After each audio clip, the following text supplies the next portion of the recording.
Hello students, आज हम पढ़ेंगे चैप्टर 14 बसवाज फार्म यानी बसवा के खेत या बसवा का फार्म। आई एम बसवा, मेरा नाम है बसवा। My father is a farmer, मेरे जो फादर है, मेरे जो पिता है वो एक फार्मर है, एक किसान है। We live in Belvanika village in Karnataka. तो जो बसवा है वो कहाँ पे रहता है? वो कर्नाटका के बेलवानिका विलेज में रहता है। अच्छा, which is the capital of Karnataka? Bengaluru. Yes, Bengaluru is the capital of Karnataka. It is the month of July. जुलाई का मंथ है. Like every year, Appa, my father, is preparing the field to sow the onion crop. और हर साल की तरह इस साल भी जो मेरे फादर है, मेरे अप्पा है, वो जो अपना खेत है उसे तैयार कर रहे हैं ताकि हम लोग उसमें क्या सो कर सकें, क्या बो सकें। हम लोग उसमें अनियन की क्रॉप यानी प्याज की फसल को हम लोग उसमें बो सके, प्याज की फसल के बीज बो सके। सो मतलब होता है बीज बोना, सीड को जब आप प्लांट करते हो, खेत में बोते हो, तो दैट इज़ कॉल्ड सोइंग। ठीक है। There are so many things to be done at this time, और हमें इस वक्त पे बहुत सारे काम करने होते हैं। To help him I go to the field with Appa, और अब मेरे अप्पा की मदद करने के लिए मैं भी फील्ड में, खेतों में जाता हूँ।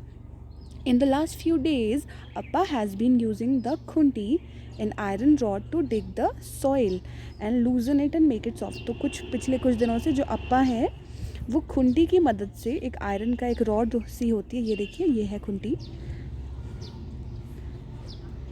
ये खुंटी है। तो कुछ दिनों से जो अप्पा है वो खुंटी की मदद से ज़मीन को क्या कर रहे हैं? खोद करके उसे सॉफ्ट बना रहे हैं। ज़मीन को, मिट्टी को खोद रहे हैं जिससे ज़मीन क्या हो जाए, मिट्टी क्या हो जाए, सॉफ्ट हो जाए, और हम लोग उसमें सीड जो है वो बो सके। ठीक है।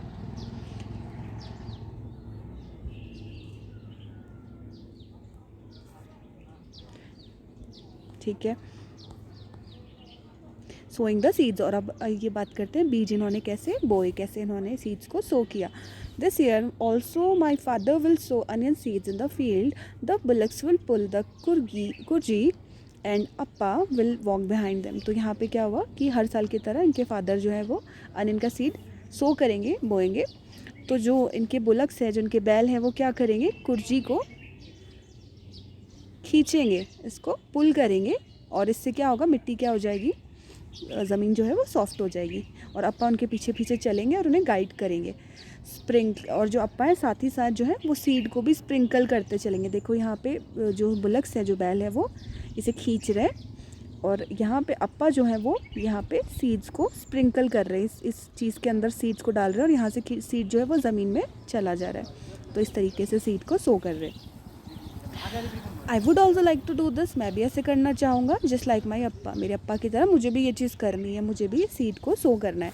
But Appa says that it is necessary to drop the right amount of seeds at a regular interval. लेकिन मेरे अप्पा कहते हैं कि अभी आप छोटे हो और बहुत ही ध्यान से ये काम करना होता है।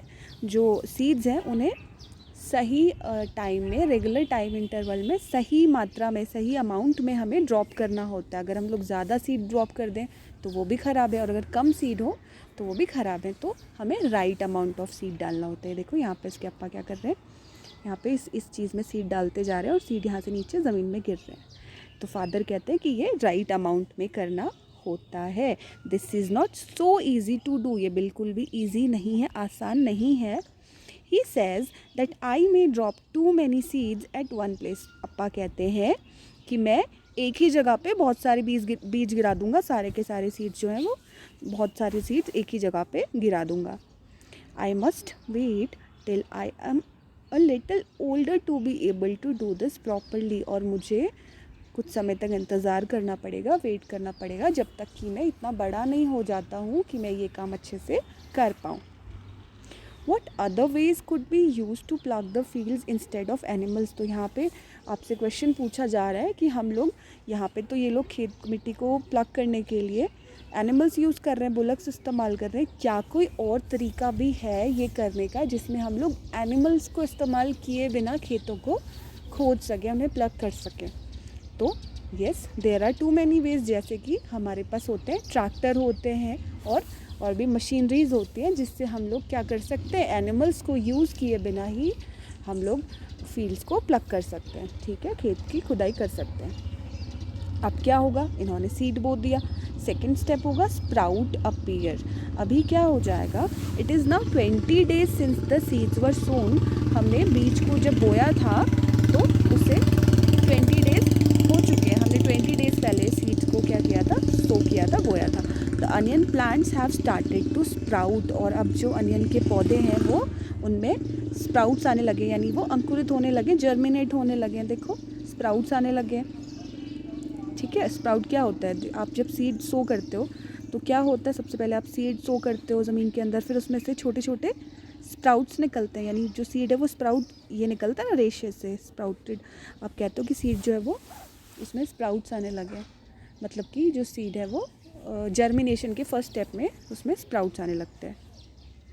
तो ऐसे ही हो गया, अनियन जो प्लांट्स हैं उनमें क्या आने लगे, स्प्राउट्स आने लगे।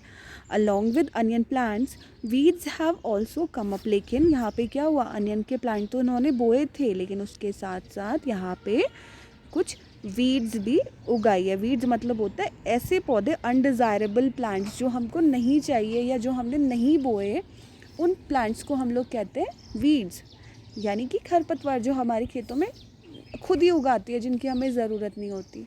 तो आप लोग ने अगर गार्डनिंग की होगी तो आपको पता है कि जब वीड्स हमारे यहाँ पे उगाती है तो हम लोग क्या करते हैं, वीड्स को हटा देते हैं, उखाड़ देते हैं, या वीडीसाइड यूज़ करते हैं, उसके पास स्प्रे कर देते हैं और वीड्स जो है वो ख़त्म हो जाती है।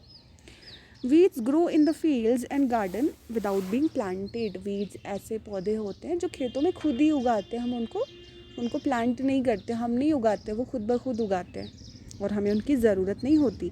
अप्पा says that we must remove the weeds so that they do not take up all the water and fertilisers. और अप्पा कहते हैं कि हमें इन वीड्स को क्या करना पड़ेगा, रिमूव करना पड़ेगा, हटाना पड़ेगा, ताकि सारा का सारा जो हम लोग अपने प्लांट को पानी और फर्टिलाइज़र और न्यूट्रिएंट्स दे रहे हैं वो वीड ना ले ले उससे, यानी कि जो हम लोग फर्टिलाइज़र डाल रहे हैं, पानी डाल रहे हैं अपने प्लांट्स के लिए, वो हमारे प्लांट्स की जगह पे वीड्स यूज़ कर लेंगे, ठीक है। तो हमारे प्लांट्स जो हैं वो थोड़े वीक हो जाएंगे, इसीलिए हम लोग वीड्स को हटा देते हैं, खेतों से रिमूव कर देते हैं। If there are too many weeds then the onion plants will not be healthy. और अगर बहुत ज़्यादा वीड्स हो खेतों में, खरपतवार हो, वीड्स हो, तो क्या होगा, जो अनियन प्लांट्स हैं वो हेल्दी नहीं होंगे, अच्छी फसल नहीं होगी हमारे पास। Amma, uncle and I we all help Appa to take out the weeds. इसीलिए अम्मा, अंकल और मैं, हम सब मिलके हम सब अप्पा की हेल्प करते हैं वीड्स को निकालने में, उखाड़ने में, ठीक है। तो यहाँ पे इन्होंने वीड्स को भी हटा दिया। थर्ड हुआ ग्रोइंग प्लांट्स। अब क्या हो गया, अभी इन्होंने सीड सो किए, वीड्स हटाई, अभी प्लांट जो है अनियन की क्रॉप जो है वो इसने अच्छे से ग्रो कर लिया। I am happy to see the plants growing. मैं बहुत खुश हूँ ये देख के कि जो प्लांट्स हैं वो क्या कर रहे हैं, ग्रो कर रहे हैं, उग रहे हैं, बड़े हो रहे हैं। They are tall enough to reach my knees. और वो इतने बड़े हो गए हैं प्लांट्स कि वो मेरे घुटनों तक, मेरे नीज़ तक पहुँचने लगे हैं। The leaves have started turning yellow and drawing up. जो इसके जो पत्ते हैं, जो अनियन क्रॉप के जो लीव्स है ना, वो अभी क्या होने लगी है, उनका कलर जो है वो येलो सा होने लगा। अब इससे क्या होगा, इसका मतलब होता है that the onions are ready to be taken out. इसका मतलब है कि जो अनियन, जो हमारे प्याज है, वो जो क्रॉप है वो अच्छे से तैयार हो चुकी है और अब हम उसे निकाल सकते हैं, उसमें से अनियन को ले सकते हैं। Everyone at home will have to work to take the onions out। अब घर के सारे लोग जो हैं वो प्याज की फसल को, प्याज को निकालने में हेल्प करेंगे, सारे लोग मदद करेंगे। देखो यहाँ पे सारी फैमिली मिलके क्या कर रही है, अनियंस को निकाल रही है खेत में से। It is important that this should be done at the right time. और ये बहुत ज़रूरी है कि इसको सही वक्त पे किया जाए। सही वक्त मतलब अगर अनियंस बहुत ही ज़्यादा क्या होते हैं, हम लोग बहुत देर से अगर निकालते हैं, वी आर लेट, हम लोग बहुत बाद में जाके अनियंस को निकालते हैं, the onions will rot in the ground itself and all our hard work will be wasted. जो अनियंस हैं वो खेत में ही सड़ जाएंगे, ख़राब हो जाएंगे अगर हम उन्हें देर से निकालते हैं। तो हमारा जो सारा हार्ड वर्क है वो क्या हो जाएगा, वेस्ट हो जाएगा, हमने जो मेहनत की। और अगर हम लोग टाइम से पहले निकाल लेते हैं तो क्या हो जाएगा, जो अनियन की क्रॉप है वो तो रेडी ही नहीं होगी, तो हमें जो अनियन है वो अच्छे नहीं मिल पाएंगे। तो इस तरीके से इन लोगों ने क्या किया, अनियन की क्रॉप को ग्रो किया, द अनियन क्रॉप। अब देखो बहुत सारी इन्हें अनियन की क्रॉप फसल मिल गई, यहाँ पे भी अनियन, यहाँ पे भी, यहाँ पे भी। Everyone at home is happy. सारे लोग घर पे बहुत ही खुश हैं. This time the onions are big and healthy. इस बार जो अनियन है वो प्याज जो उगे हैं वो बहुत ही बड़े बड़े से और हेल्दी हैं, यानी अच्छे अच्छे से प्याज उगे हैं. Amma and aunty use the ilgi to cut the dried leaves from the top of onions. जो इनकी अम्मा है, इनकी माँ और इनकी चाची हैं, आंटी हैं, वो इल्गी एक तरीके की, देखो दराती सी है ना, एक यहाँ पे ये औजार दिख रहा है, वो इल्गी यूज़ करके प्याज में से, अनियंस में से जो लीव्स हैं उन्हें अलग कर रहे हैं, पत्तों को हटा रहे हैं, जो सूखे हुए पत्ते हैं उन्हें हटा रहे हैं और प्याज को अलग कर रहे हैं. ठीक है. The ilgi is sharp. इल्गी बहुत ही तेज़ होती है, शार्प होती है. और you have to be careful not to cut your fingers. और आपको बहुत ही ध्यान रखना होता है कि आप अपनी उंगलियां ना काट लो इल्गी से. Appa and uncle fill the sacks with onions. और अब जो उनके अप्पा और अंकल हैं वो जो है बड़े बड़े सैक्स में, यानी कि बोरों में, बोरी आपको पता है ना सैक्स होते हैं बड़े बड़े से, इनमें अनियन की क्रॉप को क्या कर रहे हैं, भर रहे हैं. Appa will take them in a truck to sell in the big market. और अब इनके अप्पा जो है इन सैक्स को, इन प्याज की बोरियों को उठा के बड़े से ट्रक में लेके जाएंगे और मार्केट में जाके बेच देंगे. सो दैट्स हाउ हमें अनियन मिलता है, हमारे पास अनियन पहुंचता है. हम मार्केट से लेके आते हैं तो ऐसे से हमारे पास अनियन पहुंचता है. ठीक है.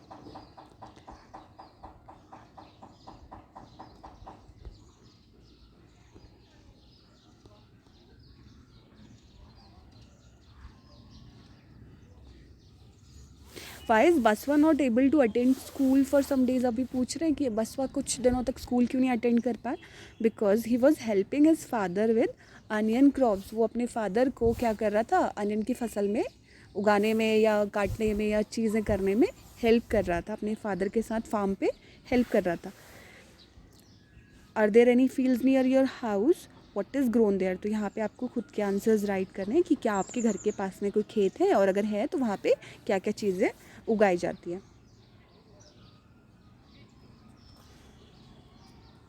Baswa's appa takes the onion to market in a truck. Think how would fruits and vegetables be taken to another place if there were no proper roads. जो अप्पा हैं बसवा के, वो अनियंस को किस में लेके जाते हैं, ट्रक में लेके मार्केट जाते हैं. सोचो अगर हम लोगों के पास प्रॉपर रोड्स नहीं होती तो फ्रूट्स को और वेजिटेबल्स को कैसे हम लोग एक जगह से दूसरी जगह ले जा के पाते. तो देखो अगर हमारे पास रोड्स नहीं होती, जैसे पुराने वक्त में जब रोड्स नहीं होती थी, तो फ्रूट्स और वेजिटेबल्स को एक जगह से दूसरी जगह ले जाना, बेचना बहुत ही मुश्किल होता था. बहुत कम लोग इधर से उधर चीज़ें ले जा पाते थे या दूर दूर ले जा पाते थे. ज़्यादातर लोग अपने आसपास के एरियाज़ में ही सेल कर देते थे. और कुछ लोग इधर से उधर अगर लेके जा रहे थे फ्रूट्स और वेजिटेबल्स को, तो वो लोग किसका यूज़ करते थे, एनिमल्स का यूज़ करते थे और बुलक कार्ट्स का यूज़ करते थे. हॉर्सेस के ऊपर रख के लेके जाते थे, है ना. तो इस तरीके से किया जाता था काम. What kind of vehicles are used to carry fruits and vegetables? Draw a picture of one of these vehicles in your notebook. तो आप सभी ने देखा होगा कि हम लोग फ्रूट्स और वेजिटेबल्स को बड़े बड़े पिकअप्स में और ट्रक्स में लेके जाते हैं इधर से उधर, है ना. तो आपको ऐसे ही किसी एक व्हीकल का एक पिक्चर अपनी नोटबुक में ड्रॉ करनी है.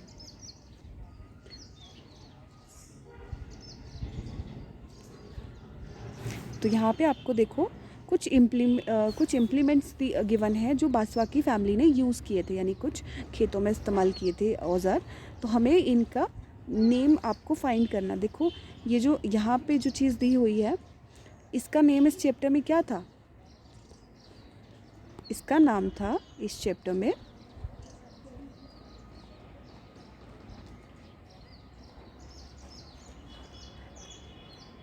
कुर्जी,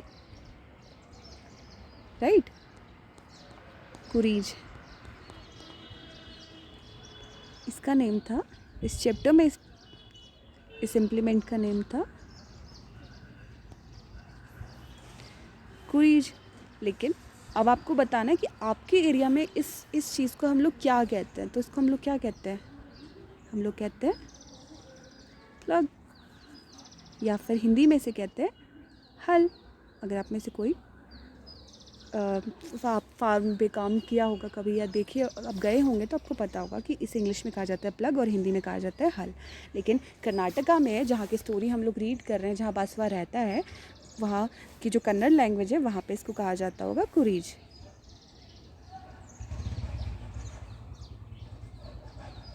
ठीक है। तो ऐसे ही कुछ और इम्प्लीमेंट्स आपको गिवन है और इनके नेम आपको फाइंड करने हैं कि आपके एरियाज़ में इन इम्प्लीमेंट्स को हम लोग क्या कहते हैं। तो ये आपका चैप्टर कंप्लीट होता है। Thank you all.